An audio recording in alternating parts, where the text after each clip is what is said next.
So, greetings and welcome to COVID 19 and Black Community Trust in Science, a way in which we want to use pressing issues to talk about public culture, but also to engage in scholarly research across disciplines at this time. This is a joint collaborative effort between the Center for African American History and Culture and the Faculty Development Initiative here at Virginia Union, led by our own Dr. Carl Jackson and Dr. Tim Wenzel. It's one of the first initiatives that we're doing, and we're so excited to have you with us here on today. First, as a bit of background, we conceived of this panel as a way to think about how the current global pandemic further reveals the inequity and injustices the Black community faces, and how science and scientific strategies have either further sedimented or participated in anti-Black racism in this country. Given the complex history of scientific racism and racism in health, and viewing that in light of Black struggle for equality and dignity and the positive advancements of science, we recognize that many Blacks in the Black community have weakened their trust in the scientific community.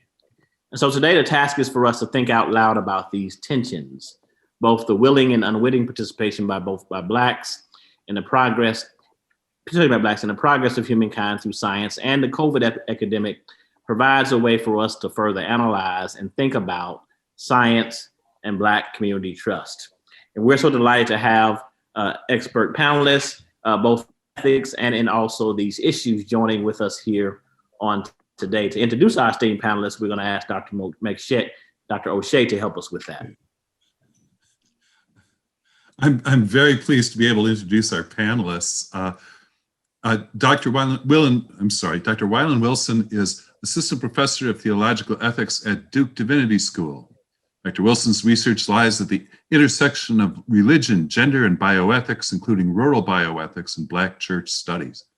Prior to joining Duke Divinity School, she was a teaching faculty member at the Harvard Medical School Center for Bioethics and a senior fellow at the Center for the Study of World Religions at Harvard Divinity School. She has also served as visiting lecturer and research associate at the Harvard Divinity School Women's Studies and Religion Program, Associate Director of Education at the Tuskegee University National Center for Bioethics and Research in Healthcare, and faculty member in the College of Agriculture, Environment, and Nutrition Sciences at Tuskegee University.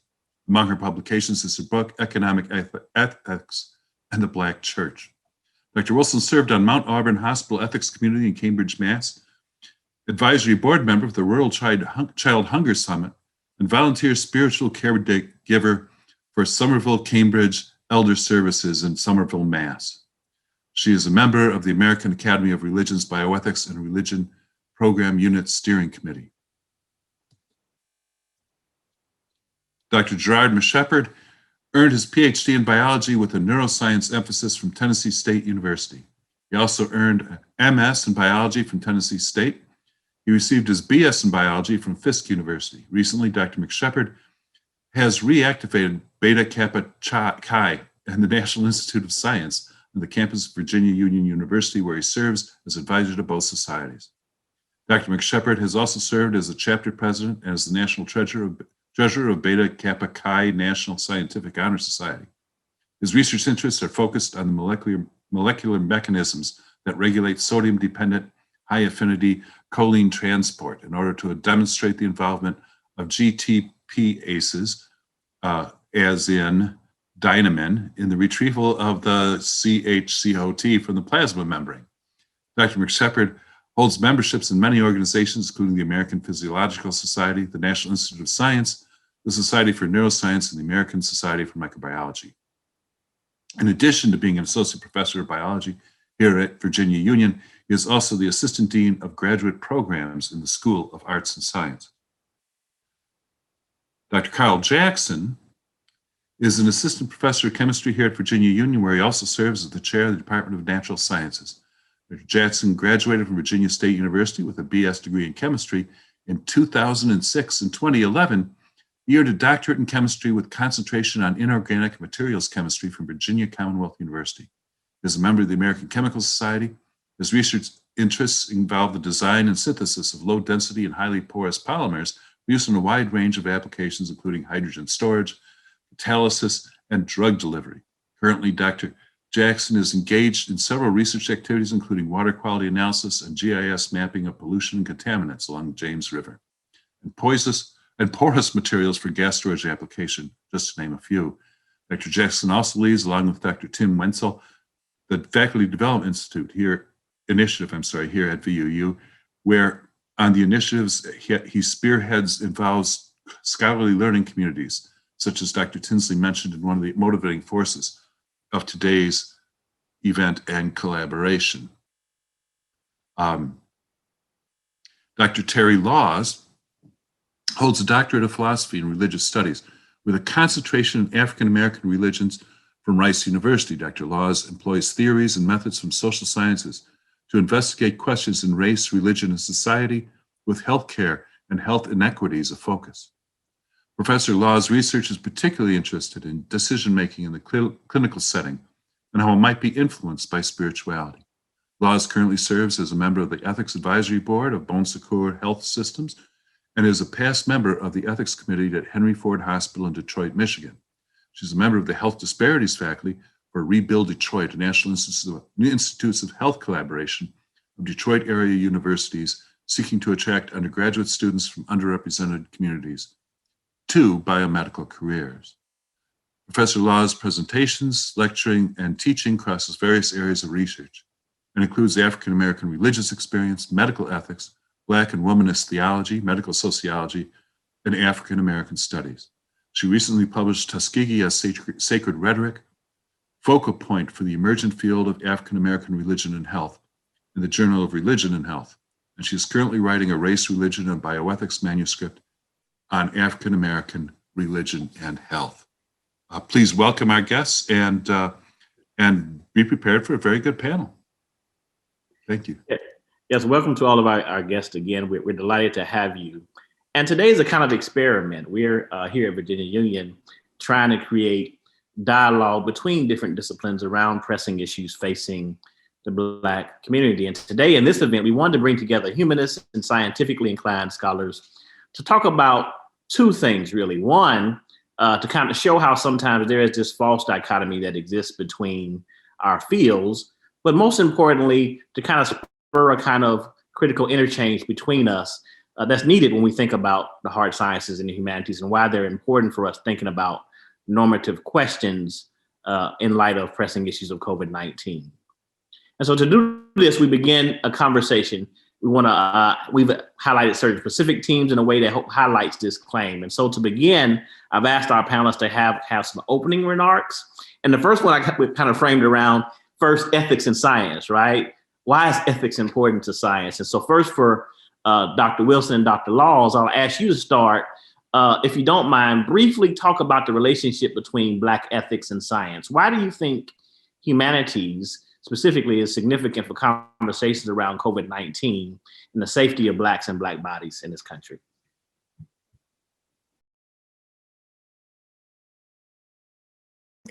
Okay.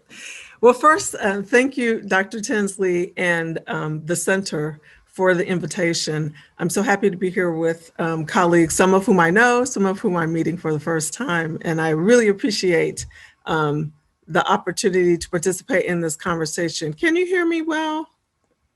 Okay, great, thank you. So the conversation around ethics and science is an important one. First of all, I should lay out where I come from on this question. My area of research really began long before I was in study. It began as my asking the question, at the time I was working as a sort of a junior healthcare executive, and I was using my bachelor's in business administration to basically, sort of run the departments that were assigned to me.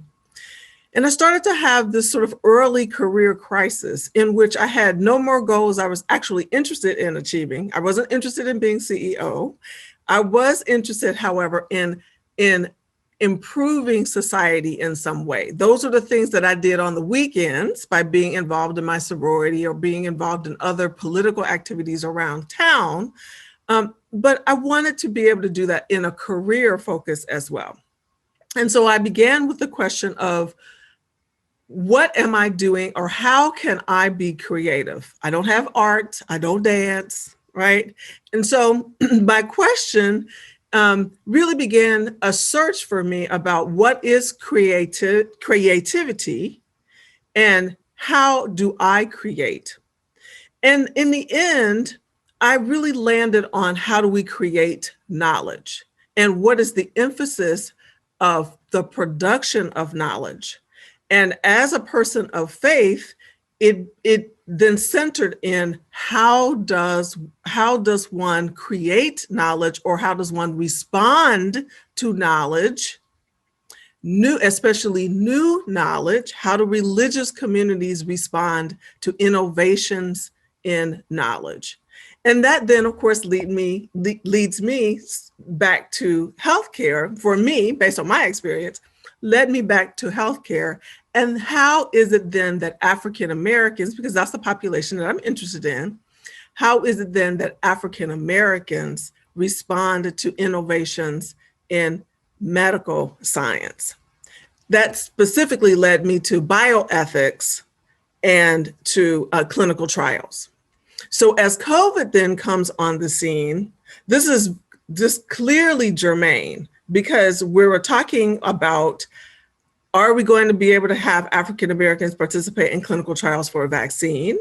And then once we have a vaccine, are we going to be able to influence African Americans that the vaccine is worthy and worthwhile and beneficial to African American communities in spite of the history? So that's really sort of my beginning place. So the bottom line answer then is, it's important to me that the students in science who come before me, especially in the medical ethics class, that they understand the moral contribution that is required of them. Not only the bio part of bioethics, but the ethics part of bioethics. Thank you, Dr. Laws. So for me, the importance of humanity for conversations regarding specifically COVID and the safety of Black bodies is paramount, because humanities helps us to grapple with these complex moral issues, right?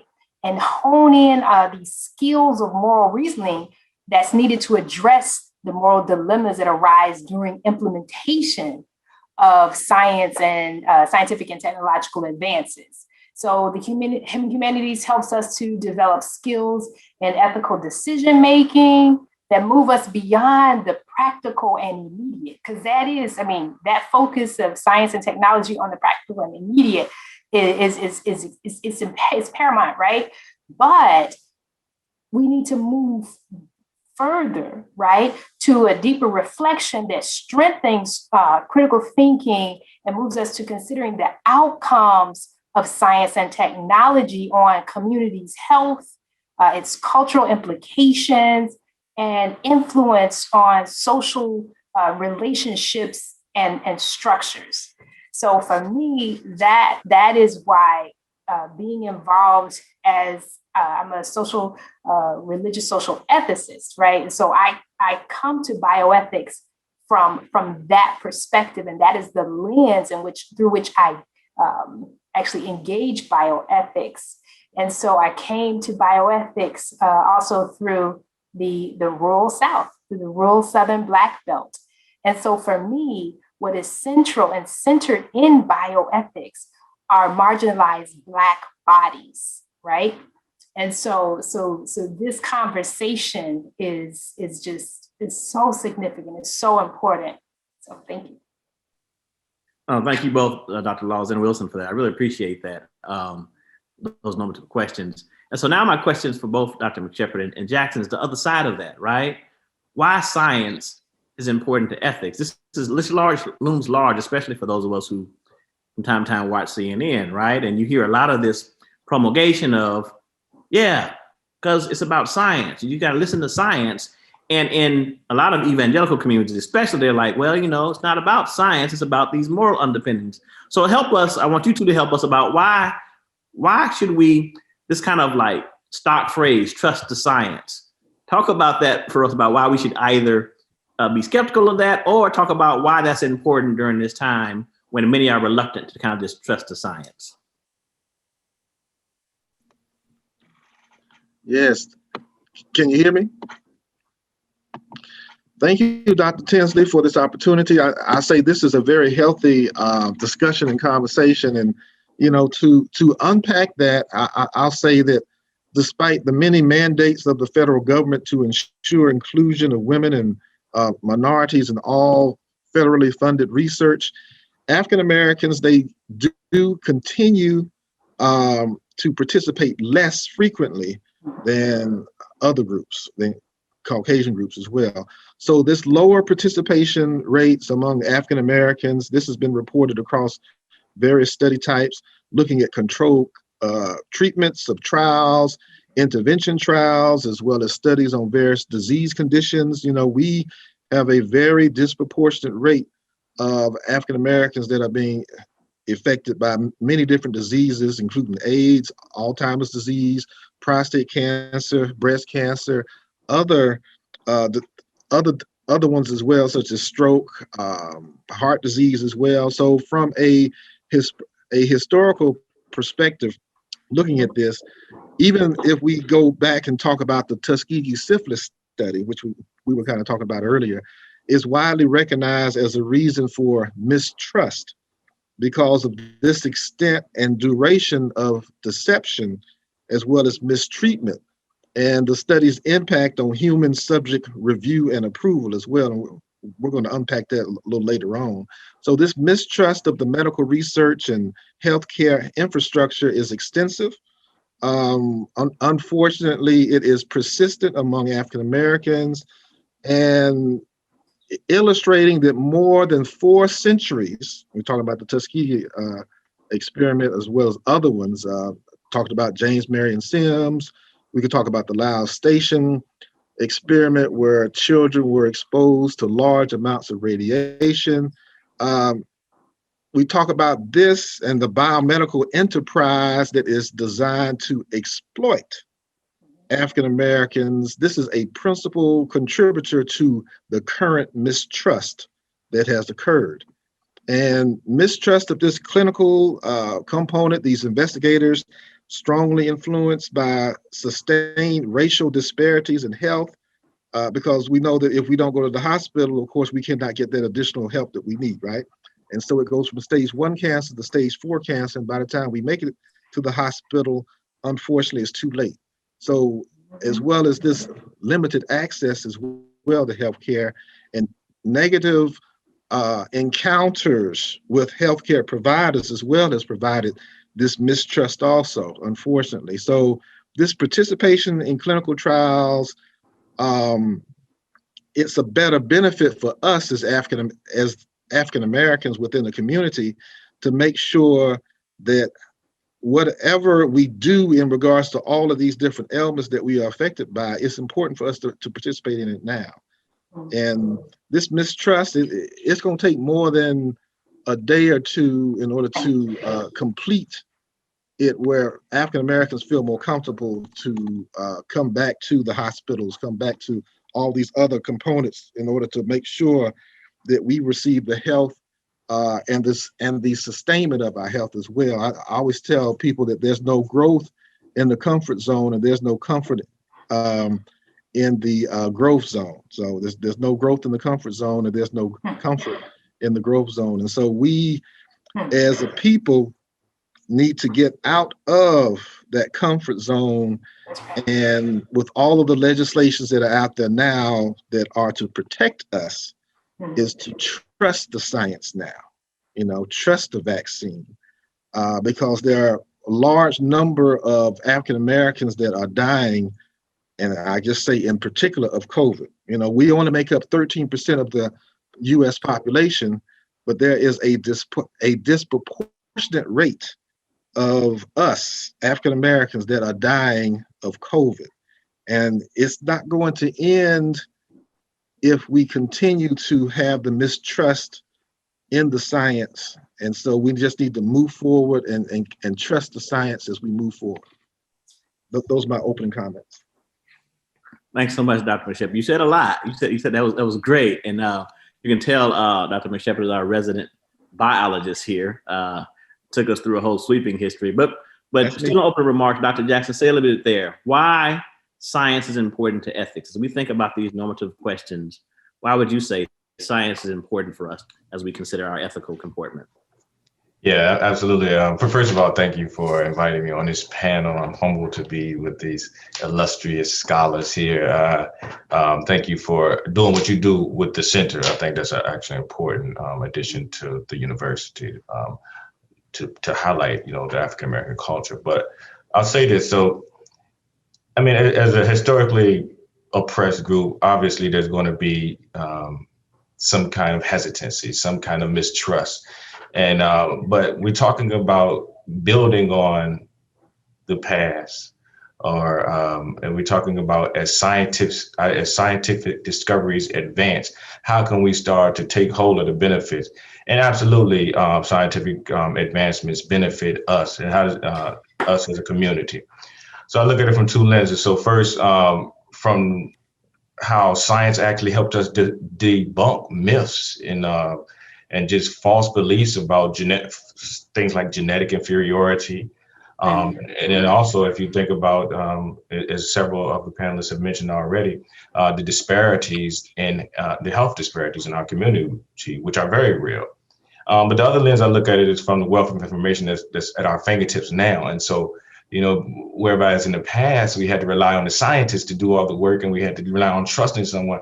Like now we can all do our research ourselves, right? Yeah. And though we have to be careful with that, that is a bonus that this the current generation has, where you don't have to blindly trust. The information is not stored somewhere where only a few elite can access. And the other part of that is representation of Black people in the medical community. And so again, even if I'm not the one doing the research myself, I can see a little bit more, just a little, it's not where it needs to be, but it's better than it was, where I can see Black doctors and Black healthcare workers, and I can trust their recommendations on things. And so if you look at the atrocities against Black community, from the time we were in Africa up until now, there are some misconceptions on the broader society looks at. Again, I mentioned genetic and intellectual inferiority. While that has gone down, that is still a belief, and it's probably more widely believed than people actually express. And so, as we have these panels, these scholarly discussions, we debunk that. Those are scientific advancements, and we don't worry about proving ourselves.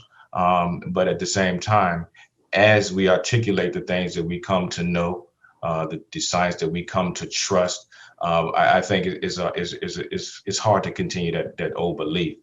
And so I think we'll talk about it later about whether race is a construct or is it a scientific separation. And so I had some remarks prepared for that, but I'll save that. But they're very, very, very minuscule genetic differentiations in the races. And so, just how human beings as supposedly an advanced species thinks sometimes is a little bit flawed. And so advancements in science, in what we know, not just what the scientists and what the doctors know, but what the average citizen knows, makes a big difference. And so, if you think about the scientific method, I think the question was, trust the science. Just that phrase in itself can be oversimplified. But I guess it's not an issue about trusting the science. I guess the issue is trusting the system, which articulates the science. And so if we can't trust the system, how do we trust the science that they're trying to verbalize? And so that's, again, I go back to the fact about representation. So I see somebody who looks like me, and maybe that's not the end all be all, but that helps. And I'll leave it there. So good, so good. So all of you have helped, have really lobbed some questions that come next. And I want to kind of jump right into it. One, as it relates to scientific authority and the history of kind of structuring inequality and beliefs about Black bodies. The second one, Dr. Jackson mentioned about race itself. Well, let me start with the first one, since Dr. McShepard kind of lobbed it out there, and you all are more familiar with it than I just recently, in the last 10 years or so, for instance, became familiar with details of stuff like the Tuskegee study and Henrietta Lacks. But if you all don't mind, however you want to go, talk about some of the ways that may not be familiar to most of us on why distrust may be legitimate, right? Talk about some of the experiments in the past, if you can, for those who may not be aware of the ways that science has really participated in harm for Black folks in the Black community. And so based on this history, there probably should be some mistrust. If you don't mind lifting some examples up, I'd love to hear more about that from you all. All right. I would say that the history of this medical research abuse, and I use that word abuse of African Americans, goes well beyond Tuskegee. So let's go back to the 1920s, right? Early radiation experiments conducted in 1927 on Black children. This was in Lyles Station, Indiana. And these experiments were part of a largely unexamined legacy of illegal human experimentation. And much of it was conducted on African Americans and other minorities as well, and also on prisoners as well. So there's a lot of experiments that were performed on prisoners also. And so in 1928, a gentleman by the name of Virtus Wellborn Hardiman, he was 5 years old at the time, and he was accompanied by his older brother. They were bused to Lyles Consolidated School, where he and 9 other children were severely irradiated during a medical experiment conducted at the local county hospital. And for them to get parental consent, the experiment was misrepresented as a new therapy for a scalp fungus known as ringworm, right? So in order for them to get parental consent, it was misrepresented, right? And his mother sent him along with his brother to receive what they had been told a treatment for ringworm. And all of the children who were treated with the radiation, they complained of the same symptoms, right? They all experienced headaches, suffered from dizziness, and felt extreme burning on the scalp. And eventually, all the children lost their hair permanently. And this radiation of the skull led to immediate symptoms, but also a severe progression of necrosis of the bone all throughout the life of these people. And so some of them died at an early age as well. And so the parents of the children, okay, they did meet with the local attorney. They filed a lawsuit against the hospital, focusing on how the parents had been misled and tricked. But unfortunately, the verdict found the hospital not liable. And many of these people served long-term effects, but with Virtus Hardiman, the effects were the most pronounced. I'm not sure if you've seen pictures of his scalp, completely disfigured. It's almost like something like a tumor was growing on top of his head. And he lived to be 85 years old. And he purposely, in many instances, allowed his scalp to be exposed so that people could see what happened to him and how this experiment that was performed, unfortunately, with consent, but under the guise of another treatment for a condition that had occurred. So I like what Dr. Jackson said earlier about trusting the system. You know, a lot of instances, especially in the communities where people live, they talk about the experiments that have been performed, they discuss it with their family members, and then all of a sudden it gets to the point where people don't want to go to the hospital, people don't want to go and get treatment from people because of the complete mistrust that has occurred throughout the years and what they've seen. I've even had instances where in a little small town called DeKalb, Mississippi, there were some people who attempted to do some experiments on African-American children. Of course, I'm from Nashville, Tennessee, but my father is from DeKalb, Mississippi, and he told different instances of these physicians attempting to do experiments on African-American children as well. So this trust is a major thing that needs to come into play. we can talk about other atrocities that have occurred throughout the years, and many people have been affected by this. But looking at scientific authority and the history of structuring this inequality, many things come into play in regards to all of this mistrust in the system as well. And I'll stop right there. I do have some more to say, but I'm gonna leave that for the next one. If I might add, so I'm not a scientist. We know that, and so I want to give a sort of a simple way of thinking about how it is that we roll into to mistrust. And one of the popular writings right now is from Kendi. What is it? How to be a right racist? But also he has the larger volume stamped from the beginning. And so the simple way, sort of to take just from those popular readings, but through the history, I actually use a text called The Idea of Race. And so the idea is simply this, that in the beginning, not the beginning of the world, but in the beginning of what we call scientific exploration, or the Enlightenment, that what we're talking about in terms of difference, human difference, was actually based on religion, right? So you come into contact with someone who seems different from yourself, but you identify that difference first in religion. Then scientific inquiry develops a way to think about people who are different, and puts them into categories. And then those categories are put into hierarchies. And those hierarchies, then Black folk are always at the bottom, or dark skin, and I'll say it even differently, dark-skinned people are always at the bottom, right? Because you can be white, but be of a swarmy, swarmy Black, of a Blacker complexion, and you're still less than. So that hierarchy then actually gives us the thought behind the mistrust, that always Black is always going to be at the bottom. And so if Black is always at the bottom and you're Black, this is rational, right? It is rational to mistrust the system. If we're going to talk about systems, a system that says if you're Black, you're at the bottom.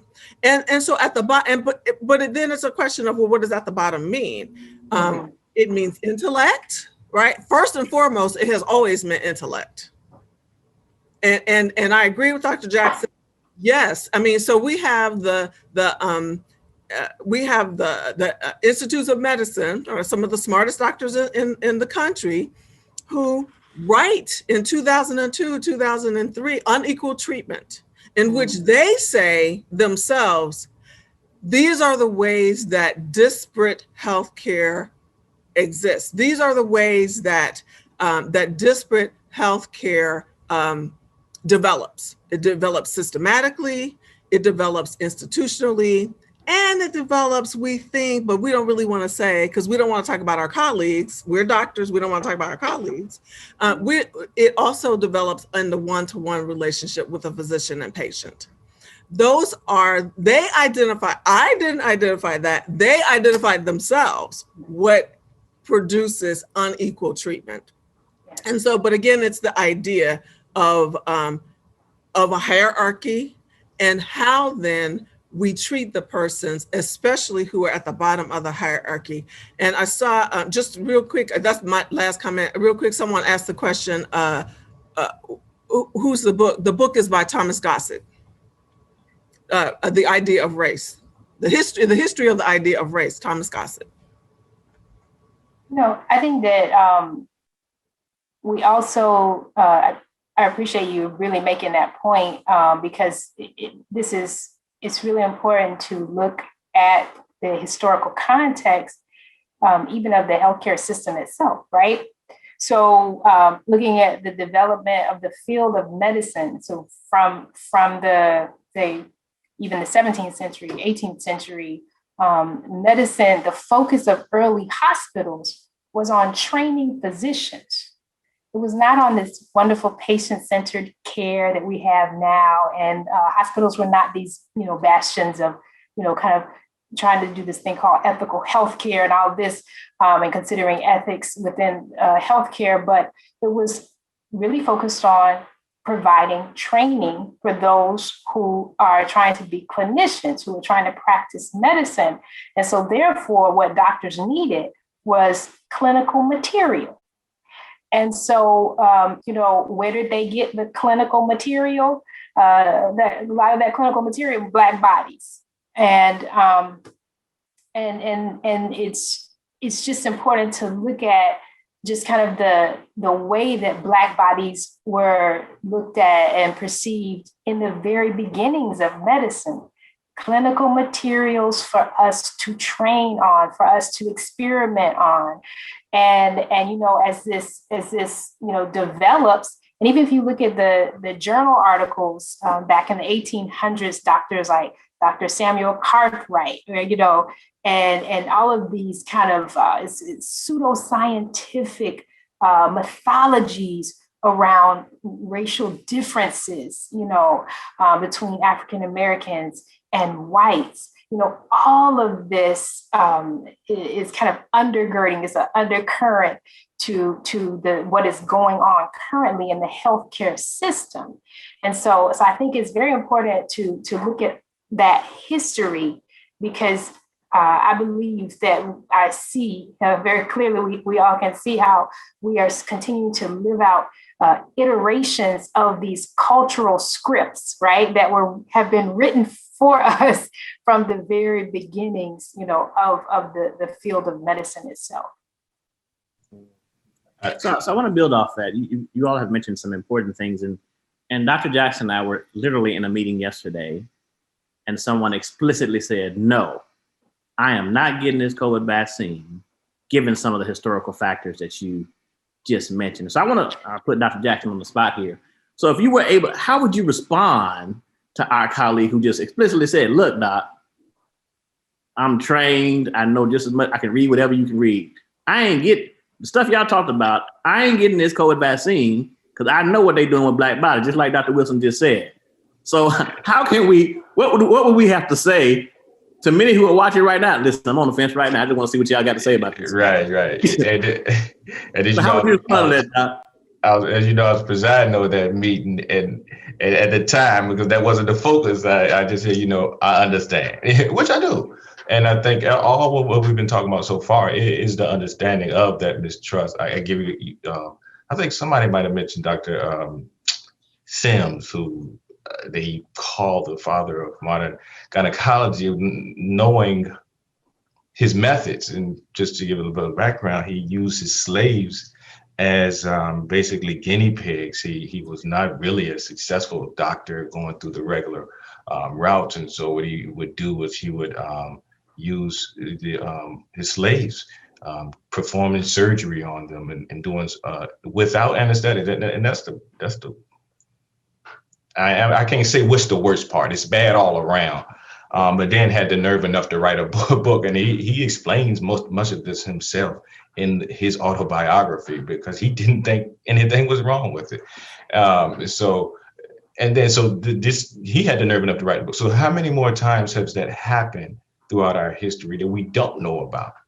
All right, and so there's a basis for that mistrust. But then we move into 2021, where things still happen.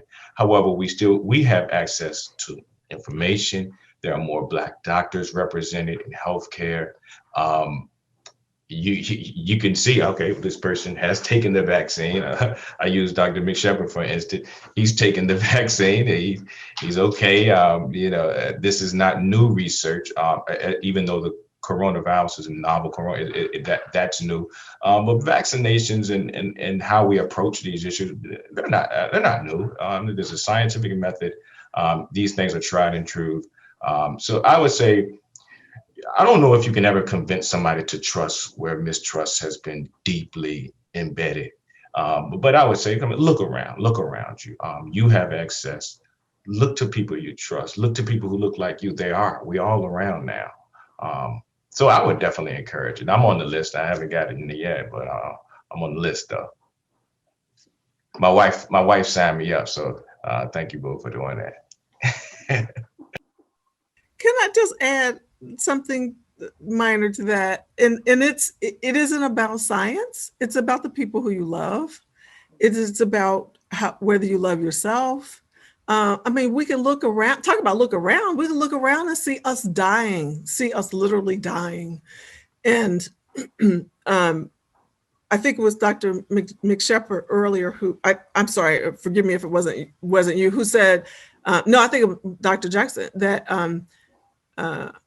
forgive me, it was one of you. Okay, but anyway, who talked about the disparity, right? I thought it was McShepard, talked about the disparity. I live in Michigan, and when those first numbers, and I say this to people all the time because my institution has asked me to comment a variety of times about vaccination. And when those first numbers came out, just about 3 weeks, a year ago, about 3 weeks from now, well, no, it's April now. So it was during April. So the first numbers for us came out April 3rd. I hope I never forget it. I was in my office, we had already been sent to work remotely. I was driving up the highway because I just heard a report, and a girlfriend called me, and I said to her, oh my God, the numbers have just come out in Michigan, and they were numbers that had race attached to them. We're 14 Blacks, African Americans, 14% of the population here in the state, 40% of the death, 14 to 40. I still remember literally losing my breath. I could barely get the words out. Now I'm driving up the highway. I need to be pulling over somewhere. But that's what you ought to have in the back of your mind.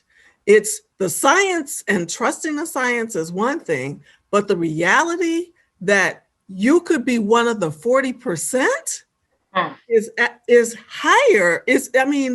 Talk about caring about yourself and about who's going to take care of your kids if you're one of the 40%? Who's going to take care of your mother if she survives you? Who is going to love your husband? I mean, these are the kind of things that we're really talking about. We had a whole slew of pastors, clergy persons who died here in the Midwest. These are the things that are at stake. So it isn't just about whether or not we trust the person who developed the science, because we know there are Black folk in that, not the person who gives the shot, because we know there's Black folk in that. This is about whether or not we're going to survive. That's the question at hand. We can give all kinds of intellectual terms to it. It's bioethics of risk versus benefit, right? But the reality is, who's going to take care of your kids? That's what's at stake. I'm sorry. No, that's good. Thank you so much, Dr. Laws, for that as well. Let me also so now I want to try to pivot a little bit and talk first, I guess, ask from our humanists on the panel this question regarding this issue, this big buzzword about comorbidities and what that means for Black folk, right? But I want you all to talk to us about the way that system impacted, right? In what ways, when folks talk about this word comorbidity and Black folks and folks of colors, talk about the ways that these comorbidities or these issues that may contribute to our death if we get it, talk about how that is really structured in our society in a way that, yeah, we need to consider as well, but how that speaks to this issue of how inequality seeps its way even into some of the remedies that's meant to help us. Okay, so for me, I'm looking at the reality regarding comorbidities. People are talking about the Black body, and historically have talked about the Black body as if it is inherently pathological, right? That's one of the great myths out there surrounding the Black body in the medical sciences, and talking about pre-existing conditions and these comorbidities, but we don't talk about the lack of access to affordable quality care, environmental racism, and other social determinants of health, on these social determinants of health, of these conditions and places where people live, learn, work, and play that affect a wide range of health and quality of life risks and outcomes. So I think, so significant to look at these factors that go beyond, the focus on like personal responsibility. And that's another problem, I think, with this notion of looking at, we look at African Americans sometimes as people with problems, right? And so, and then when having that viewpoint, sometimes people look at, personal responsibility, like we are, the reason why we're having all of these problems. But the reality is that there are factors within our environment, these social determinants of health, right? Access to and quality education, social and community context, economic stability, quality of housing, transportation, all of these things, I think, are so important for us to also consider and not rule out, as important as, comorbidities and pre-existing conditions and whatnot. I'm not saying those are not important, but I think we need to look at this as a both and if we are going to, have that focus. Dr. Laws. I agree wholeheartedly. And comorbidities, the context of COVID, right? So that 14 to 40% difference, right? 14% African Americans in the state, 40% difference. We're talking about the realities that folk are working in jobs that expose them more, right? Black African Americans were on the front lines in those grocery stores where everybody was running in to hoard toilet paper, right? And no, folk weren't wearing a mask at that point yet. So folk were being exposed. Exposed at work, going home to multi-generational housing patterns in which grandma lives upstairs, right? So we didn't know yet. We didn't know yet from home studies. We knew from nursing homes that older people were dying, but we didn't necessarily know that that was the exposure point within our own home. So grandma starts to get sick, then mama gets sick, right? Then we find out that it's me who've been working at the grocery store, bringing it home to my family. Comorbidities, right? So the comorbidities that already existed were exacerbated by the social determinants of health that Dr. Wilson talked about. That's how these things actually fit together. And then put on top of that, so we gave folk who work, I'm talking about my hometown grocery store, Kroger, right? Developed in Cincinnati, Ohio. Gave folk $2 an hour at the beginning, took it away sometime in July because that was no longer hazard pay. These things are real, but they add again to layered levels of not just the comorbidity, but the social determinants of health. And we don't even talk about where's our research on why, because this is part where I get into medical research as reparations. Why aren't we doing more research on why it is that African Americans have more diabetes or have more hypertension, right? We have some theories, right? But those are all things that contribute. This is where science where science and humans do come together, because we see the value of those pathologized Black bodies and bring it home and say, we are citizens of the United States. We demand that diseases that impact us disproportionately also be studied so that we don't have to have health disparities. Wow, quite powerful. I really appreciate those perspectives. Now from a natural scientist here, question, more practically speaking. So if I'm like, okay, you've convinced me I need to at least look into it more, right? Now, there's a whole bunch of stuff out there. Which vaccine should I get? Moderna, Pfizer? I heard something about AstraZeneca, and what's the name of the other one? Johnson & Johnson. Tell me what you know about differences. And is it true that some folks say, hey, all of them are good, just go get one right away? What about folks who might have questions about that? I want to hear from the scientists on that. Which one should I take, Doc? If I got a choice. All right. So we could talk about these vaccines and talk about which one is there. And so, all vaccines are equivalent, right? At least where it really counts. The vaccines have been getting public health officials super pumped up for the past couple of weeks and stuff.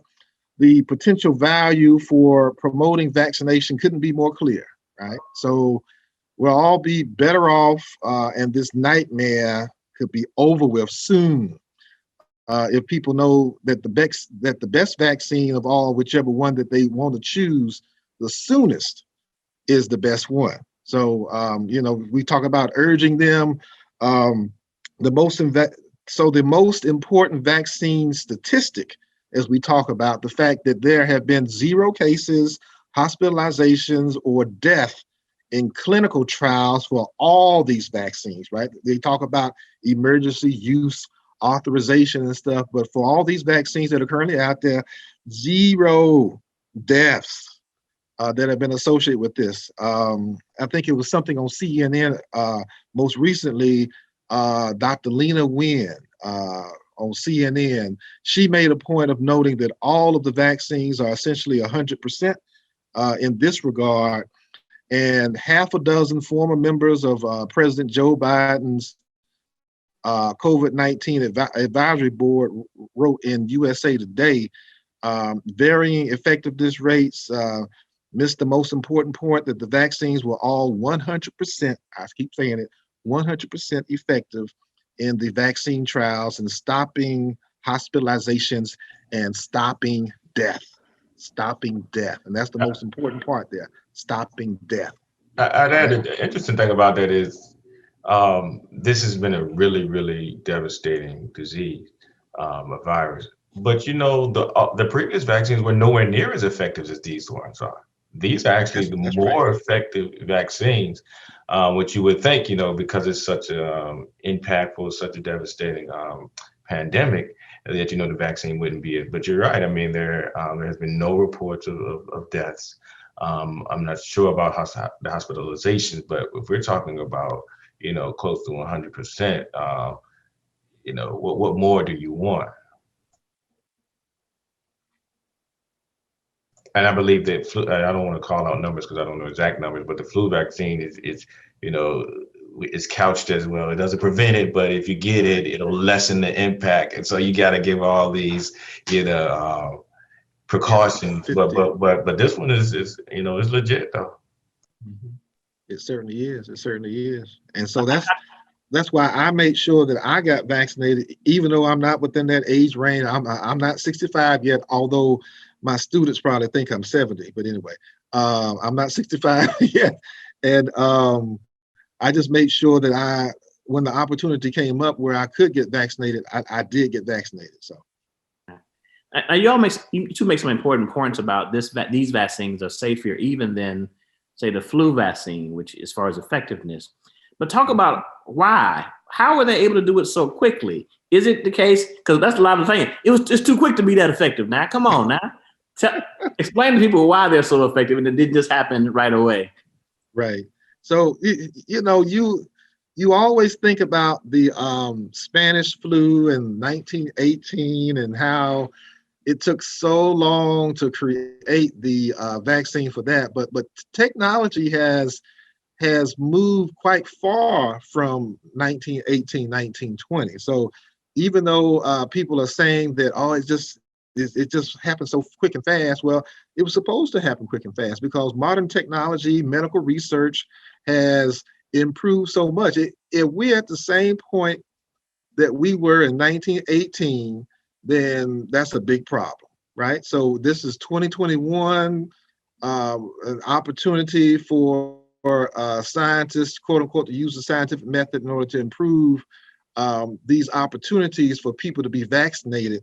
And, we talk about all these other vaccinations that are out there, people getting vaccinated for measles, mumps, rubella, chickenpox, all those other vaccinations that are required for a student to attend high school or even to attend college and stuff. I kind of don't understand, although I do understand, but I kind of don't understand if people get vaccinated for those other things, then why can't they understand that they need to get vaccinated for COVID as well. So I've had a friend, I've actually had two friends personally that I knew who died of COVID early last March, died. Talking to them, and 5 days later, they were dead. And so my first friend who, spoke to, just having a conversation, saying that he was at home and, he's getting the supportive care that he needs. And then 5 days later, dead. That's when it took home to me that a person that I personally knew who died of this, quote unquote, at that time, mysterious disease. And at that point, it hit home. And then another friend that I knew passed away next. And that's when it really hit home to me. And so yes. No, I was just thinking, it reminds me of what Dr. Laws was saying. She was like, forget about trusting the science, look around you. There's Yes. people dying that and I think that echoes. Yeah. And we are only, African Americans are only 13% of the US population, but just like all of these other diseases, diabetes, stroke, hypertension, breast cancer, the prostate cancer, killing us completely at a disproportionate rate. And then here comes COVID, also killing us at a disproportionate rate.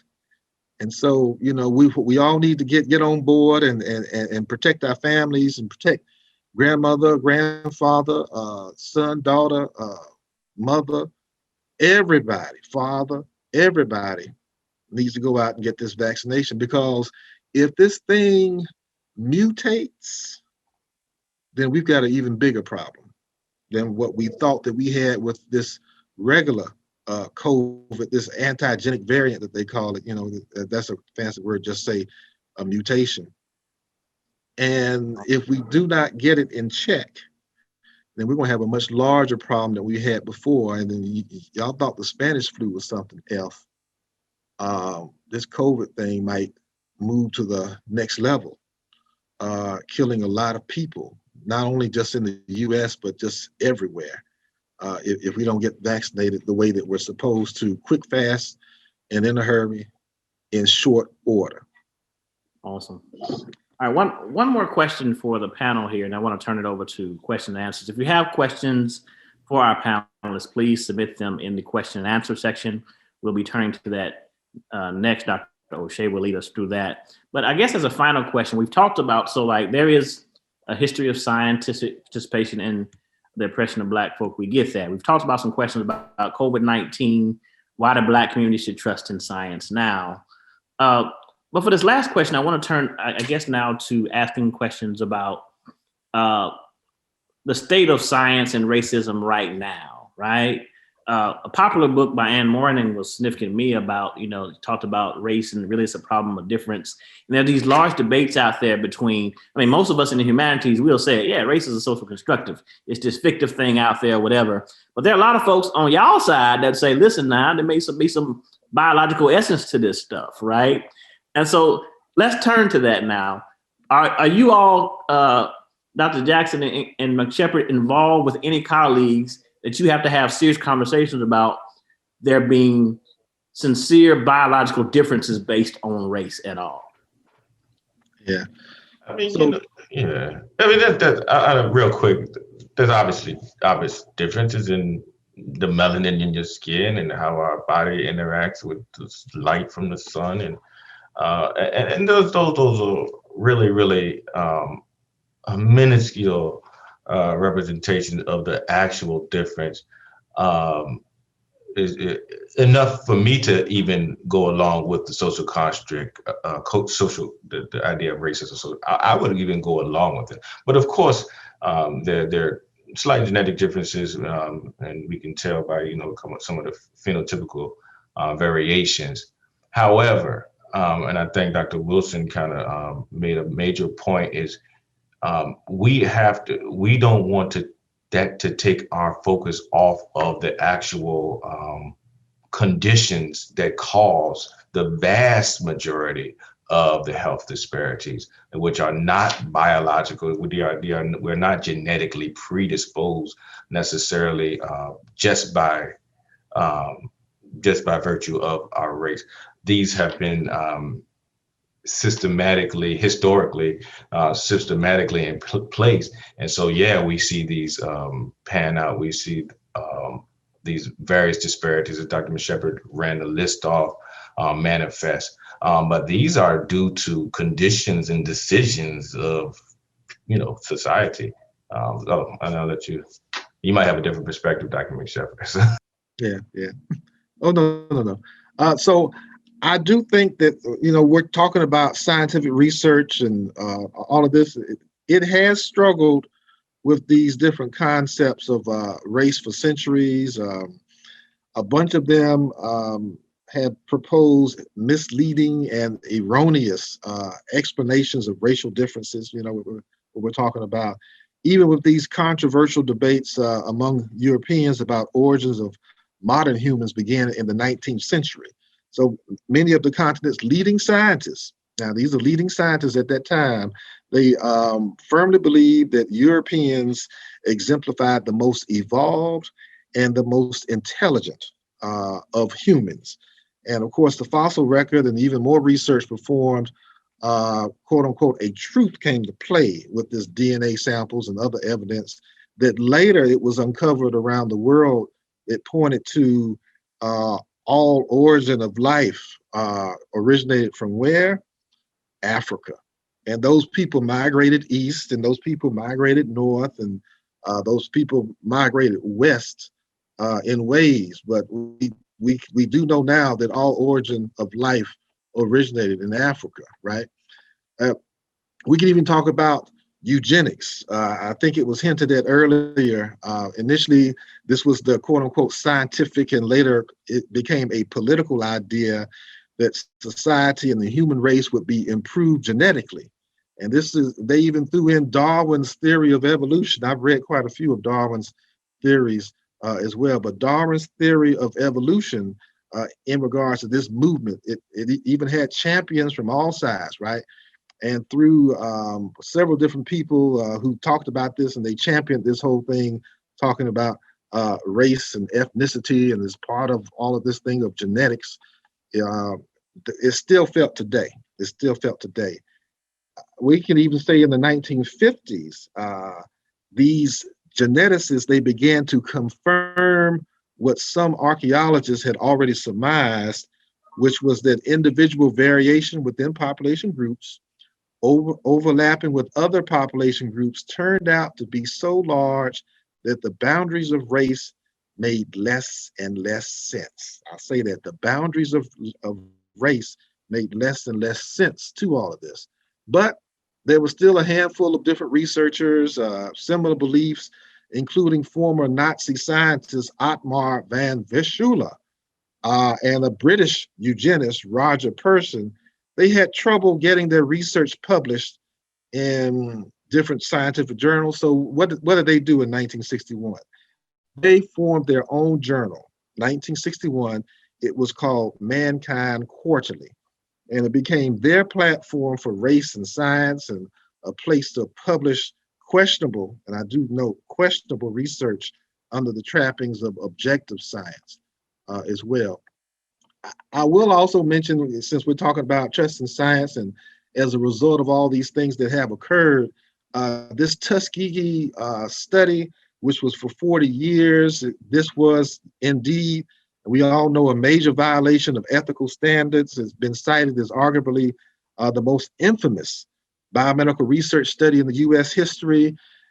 Its revelation did lead to some things though, right? In 1979, this was through the 1979 Belmont report that occurred, and it led to the establishment of the Office for Human Research Protections, the Office for Human Research Protections, also known as the OHRP, as well as federal laws and regulations requiring institutional review boards, right? The IRB, for the protection of human subjects in studies involving humans.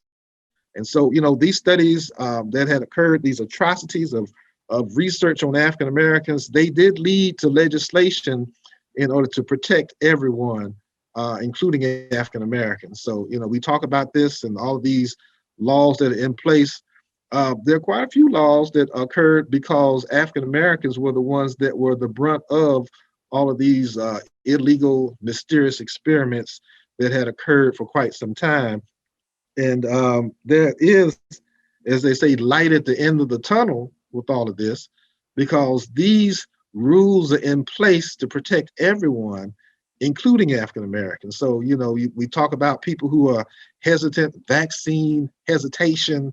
There shouldn't be a need for that anymore because all of these rules are in place to protect everyone. And I think what someone mentioned earlier, in these different places where you're getting the vaccine, you don't only see one group of people, you see all groups of people. When I went to go get my vaccine, I saw all ethnic groups that were there, helping, preparing, assisting.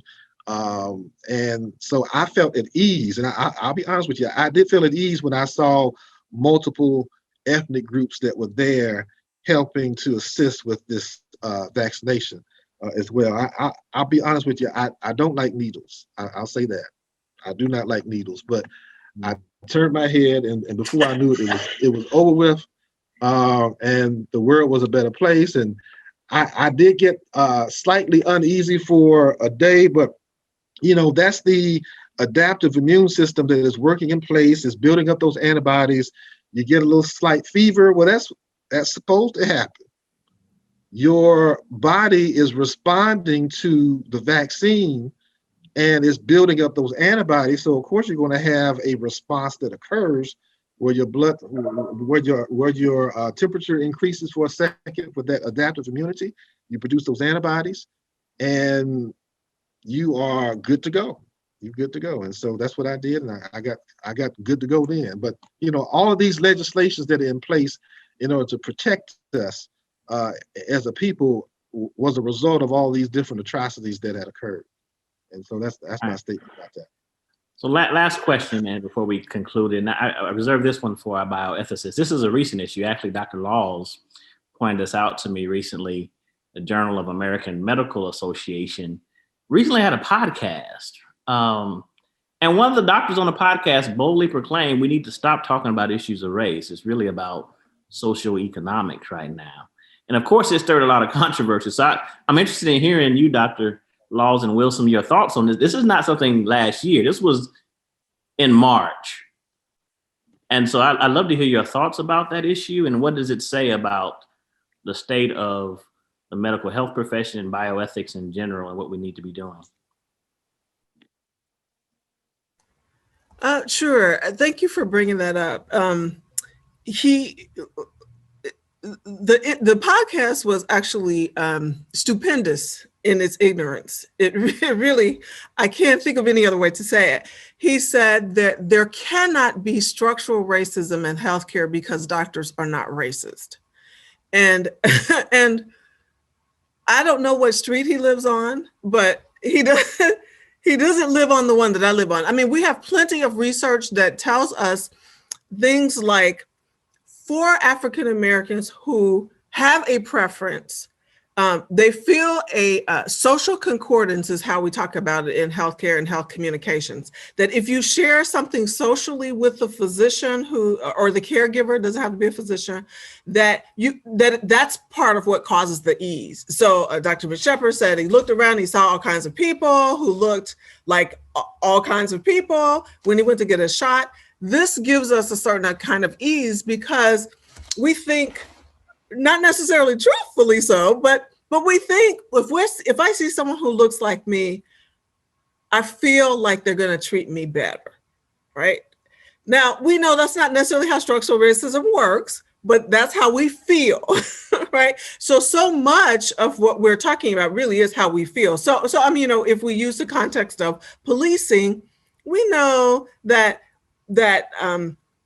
African American police perform atrocities as well, right? So that's not what we're talking. What we're talking about is that you trust people who look like yourself. So the same thing works in medicine. That was really unfortunate. Thankfully, there have been lots of pushback to that podcast and to that statement, including the suspension of that particular editor, and then the suspension of the editor-in-chief. Now, this is JAMA. That needs to be reiterated. This is the Journal of the American Medical Association. This is the top journal in American medicine. Not only is that important to point that out, the editor-in-chief has been put to the side because the AMA themselves could see the blowback, including, forgive me if I get the number wrong, but I think some 6,000 physicians wrote in and said, how are you representing our profession in this way? And forgive me if that's the wrong number, but it was a lot of folk. And what's important about, I'll say one more thing that's important about this, and this came up in the conversation, this has come up in this conversation as well. If you can get published in JAMA, you're at the top of your field. But the person who made the statement was responsible for reviews about what studies, what research gets published in JAMA. This is important because just as we know with Tuskegee, the Tuskegee study, there were some, across those 40 years that the study existed, there were some 13 or 14 studies published in medical journals. And to our understanding of the study at this point, only one time did anyone write in and say, wait, this doesn't sound right, across all those studies that were published. So for people to hear this podcast and say, you're not only misrepresenting us as professionals, we want to go so far as to say, as professionals, that structural racism is one of the causes of systemic racism, that there's a loop. Essentially, there's a loop. That systemic racism is real, that structural racism and race is real. So remember what I said earlier, unequal treatment, right? A study done by physicians themselves, the Institutes of Medicine, they were unwilling to say that individual physicians could exercise racism in a patient-physician relationship. Now, almost 20 years later, they're saying we own that physicians too can be racist. And not only that, but we have to, for people who are representing us through the top journal in the field, we need to suspend that person because this is not how systemic racism works. And it is causing more harm than good because we want to move forward. So I see it as an important conversation, but also see that the things that have come out of it, once again, the things that have come out of it, right, are important for us to know about because now we can hold the JAMA as well as AMA, as well as NMA and any other MA, right, accountable for systemic racism when we see it in healthcare. It is our job to now say, we know what happened and we want, because the goal is always to reduce and eliminate health disparity, to reduce and eliminate health inequity, because we too want to live. I'll leave it at that. Yeah, and I think what that whole issue spoke to, quite frankly, is the untrustworthiness of the healthcare system. Because we talk a lot about mistrust of African Americans of the system. And again, that, then shines a spotlight on us, on this whole notion of, Black folk, people with problems, right? And that mistrust is another problem that we have. But if we look at this whole notion of the untrustworthiness of the healthcare system itself, and the, public health efforts to protect African Americans during the pandemic have, of course, been compromised because of this. We're still witnessing that, because of the untrustworthiness. And so what looking at that notion does, it helps us to focus on the healthcare system and not only what it's done to African Americans, but most importantly, what changes need to be made in the system itself, right? So the focus then can be on this notion of like restorative justice, right? And righting these, historical relationships and righting these wrongs. And that can only be just the beginning of restoring trust, yes? And so there's an article in the Journal of the Healthcare for the Poor and Underserved by Alicia Best and her colleagues.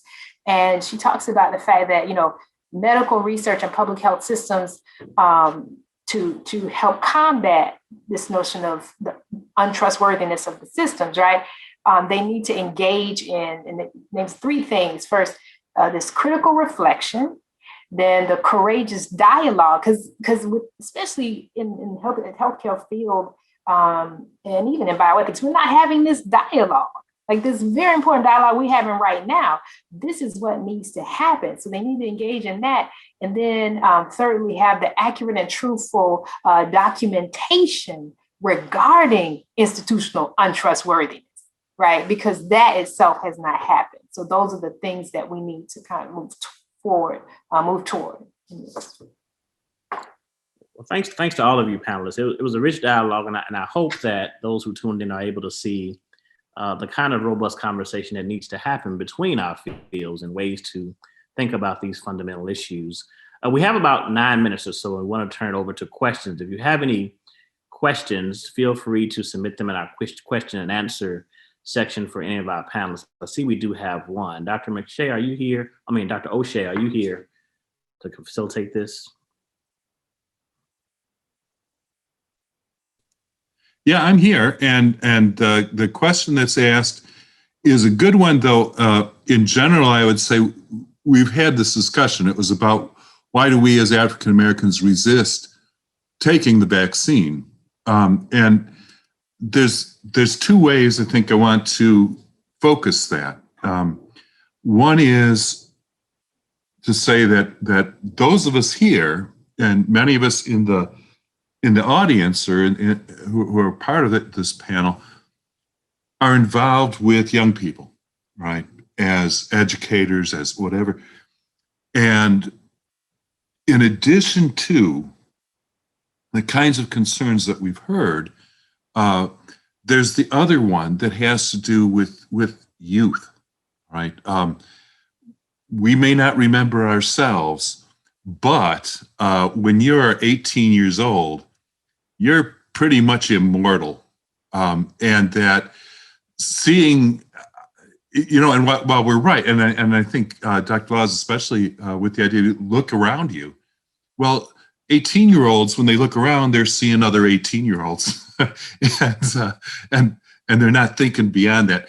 And so one of the things we might think about is how to reach those young people that we work with in trying to bring forward the ideas that we've been discussing today. I say we, though I haven't been discussing them. And I like how you said, why do we as African Americans? Dr. O'Shea's been with us for a long time, so long he identifies with us. But I think you hit the nail on the head. Basically, it is the younger. I know we don't want to blame it on but, we tend to think we're immortal. I wanted to make one point though before we end it. Like, we talk about funding, particularly federal funding. Federal funding has to broaden it. When I say federal funding, I'm thinking about NIH, and I think about NSF, and even maybe the National Endowment for the Humanities. But there's all sorts of different sources of federal funding, but they tend to narrow their focus. Have so many stipulations on the research that they miss the point. And I think if we start to broaden up what we see as acceptable, particularly for Black scholars and scholars that are studying health disparities and these problems that persist, that's how you start to attack structural barriers or structural racism. But if you're just saying you're going to do it, and you're so narrow in your focus in how you want to approach that problem, a lot of times, actions speak louder than words.